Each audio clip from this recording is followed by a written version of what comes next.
Hey everybody, Norm from Tested here at Monsterpalooza 2019. It's been a couple of years since we checked in with our buddy George here at Immortal Masks. I know, it's good to see you. Glad you made it out of the show. Yeah. You guys, of course, make silicone creature masks. We do. Keep on pushing out new character designs. We do, yeah. New type of products. And I wanted to stop by because I've been following you guys on Instagram and Facebook, and I've seen some really interesting creatures that aren't just like flesh and bone. You guys are working with simulated mechanical? We got into robots this year. It was a thing that Andrew and I have been talking about for a couple years.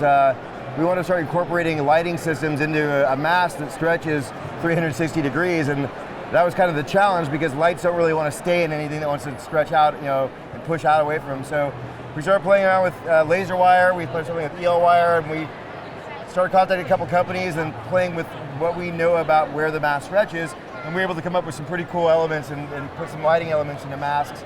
Yeah, this is one of our new ones. I'll show him. His name is Zed. Okay.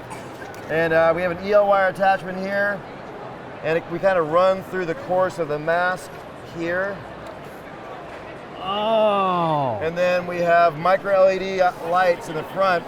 I don't have the remote with me right now, but these actually can change colors, strobe, flash, fade, all the good stuff that you see in like kind of LEDs. I can make these flash. So this is a new character called Zed, and he's kind of our evil zombie cyborg. And then of course we have to have the heroes. Yeah. So we did a male and female. This is an android right here. Whoa. And let me show you kind of what he does.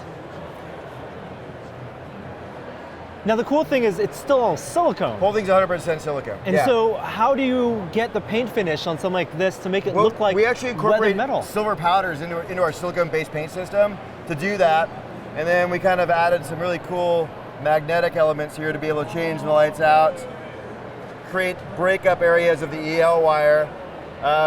Using the cool natural properties of silicone, we use a Moldstar silicone that casts translucent, and we're creating actual windows.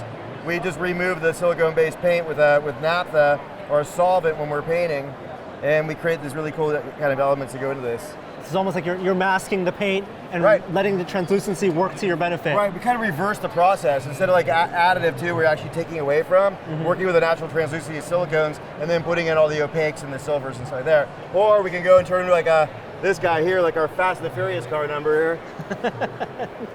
Or you like a Brainiac inspired, Right. This one's our player one variant. So obviously inspired by video game avatars. Now getting the EL wire embedded, how is that done? Is that laid in afterward? What we did is we actually sculpted this whole piece, and this is Sayeko, she sculpted this for us, and she's amazing, did the hard edges. So once we sculpted the whole back of the part, we did a snap mold of this, and then we ran a positive of that. We had trenched all this out, and in the positive, we made all the areas where the magnets were going to be implanted. Right. And then, on the flip side, we have this that helps keep everything in place. So we trenched it deep enough. That was kind of the thing. We wanted to make sure that EL wire was showing bright enough. When you did the whole thing where you cup against your hand, and so we trenched out the area deep enough for it. We lay the EL wire in with a Japanese caulking called Shinitsu, and then we go back and do another pass over it too. So it's a lot of finishing, because when they come out of the mold, you're doing all the patchwork, and it's now and then we go back electronics. and it's a double pass on the electronics too. Wow. So it's a little bit of work. We're getting good at it. Like anything else, you start doing it more and more, you get a little faster at it. This is another fun variant of it. We call it the Wasteland variant. And that's just so cool, because it's the same character. This is the female version. This is the Machina. But the idea is that you can paint it to look like flesh. Yep. You can paint it to look like rusted metal. You can paint it to look like shiny, polished metal.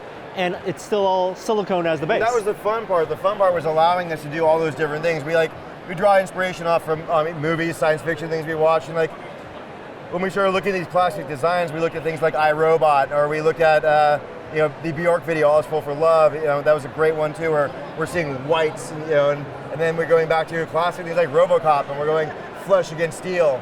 So yeah, so there's so many great things to draw upon to start having fun with these characters that we created. And then when the people put on the mask, all the movability and flexibility is still there, so it still reads like a skin. That's the great part. We have a friend of ours, our hair puncher again, named Jerry Allman's walking around the show. Maybe you'll catch up to him sometime. He's in a full like robotic suit and in a mask, and he hair punched everything to kind of match his own hair. But he turns around, also you see all the mechanical elements in the back of it, and that's all silicone. It just moves with your head. Wow. Now you guys have the craftspeople, you guys have the artists to make these, and masks are your bread and butter, but I also see that you're doing things that aren't masks. So tell me about these like characters. So our nursery, this is our baby.